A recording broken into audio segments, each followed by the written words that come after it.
That's what I'm going to tell you.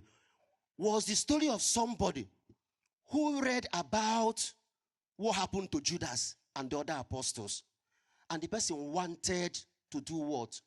To create a pictorial representation of what happened during the Last Supper. Now, because during the time of Jesus, there was nothing like photo camera or camera phones the way we have it today. So what the person did was to read through the Bible and then read about a particular character and then make a mental picture of that person's and tries to do what? To represent it in drawing. So he will read about Peter and discover that Peter was a highly temperamental Pharaoh. Remember, it was Peter who chopped off the ear of chief priest and servant. So he saw Peter as highly temperamental and violent prone. He approached a young person who was violent prone and requested to use the person's face to draw Peter. And the person said, it's okay. And then he saw somebody who was very argumentative, like Thomas, the doubter, the doubting Thomas. Maybe this guy is very argumentative. And then the artist came to this person and said, you always argue, you always doubt. Can I use you to draw the face of Thomas? This person said, okay. And then he looked and saw a handsome young man. And he remembered that John the Beloved was very handsome and good looking. And he met this young man and said, can I use your beautiful face, your handsome face to draw the face of John the Beloved? The person said, fine, no problem. And then he saw a very handsome, beautiful young boy. And he met the person and said, can I use a beautiful face to draw the face of Jesus Christ? The person said, okay, fine. Now, this guy has drawn all the apostles, including Jesus Christ, but one person was remaining. And that person was Judas Iscariot. And then he started looking for somebody he will use to draw the face of Judas. First year, no success. Second year, no success. Third year, fourth year, fifth year, no success. And then one day, something happened. Do you know what happened? Do you know what happened? Maybe when I come next Sunday, I'm going to share it with you. At least I'm not going to share. So when I come next time, I'm going to complete the story for you. You want it now? Now, pay attention. Pay attention. Now, what happened?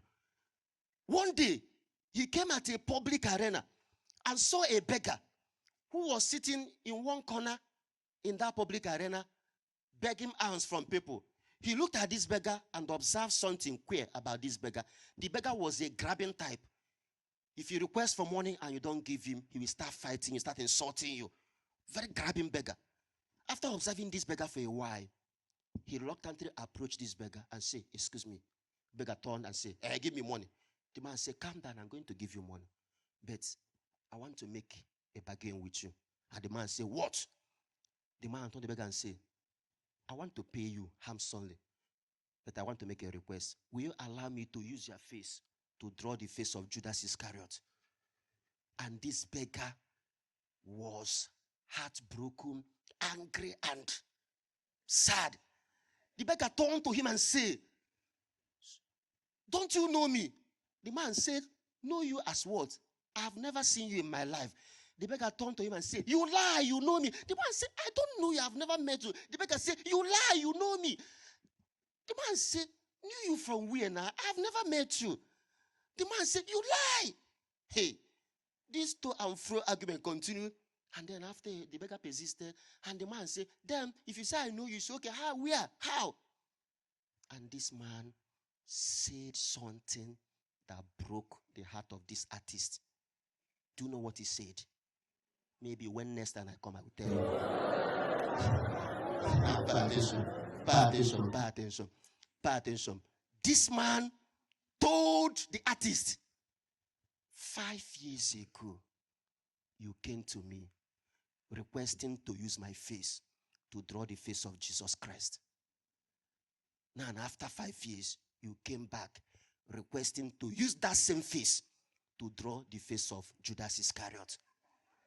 And the beggar and the artist drew back, took a closer look at the face, and saw some features that reflected or resembled the features he saw in the face he used to draw Jesus 5 years ago.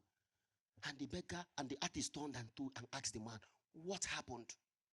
What happened? And the man said, it's a long story. The artist said, I'm interested in that story. I'm interested in that story. Maybe when next I come. There is no time now. When next I come, I'm going to tell you the story. Pay attention. But the conclusion is this. When next I can go to share the story? It's a very long story. I'm not going to tell it now. When next I can go to share the story? But the conclusion is this. Pay attention. The conclusion is this. The conclusion is this.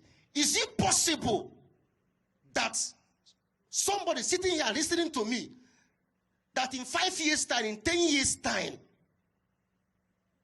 you will end up there as one of the touts and the agurus, stealing from people and causing havoc in the society? Is it possible?